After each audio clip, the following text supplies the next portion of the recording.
نحمدہ ونصلی علی رسولہ الکریم فاما بعد اعوذ باللہ من الشیطان الرجیم بسم اللہ الرحمن الرحیم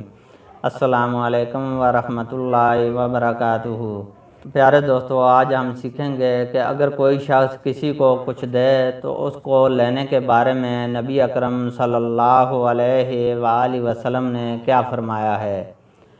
اس سے پہلے اگر آپ دوستوں نے ابھی تک ہمارے چینل ون وے اسٹریٹ کو سبسکرائب نہیں کیا تو سبسکرائب کر لیں اور بیل آئیکن پریس کر دیں تاکہ ہر آنے والی ویڈیو آپ کو پہنچ سکے۔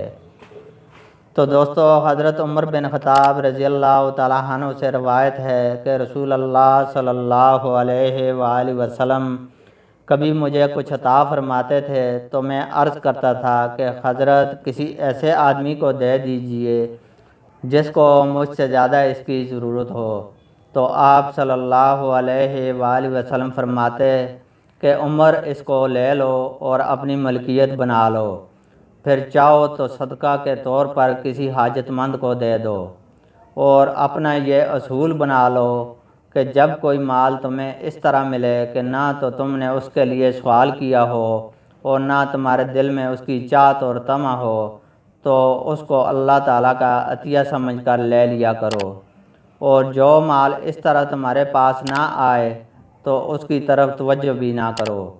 صحیح بخاری و مسلم معارف الحدیث۔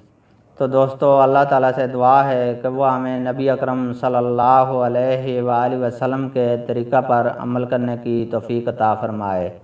آمین۔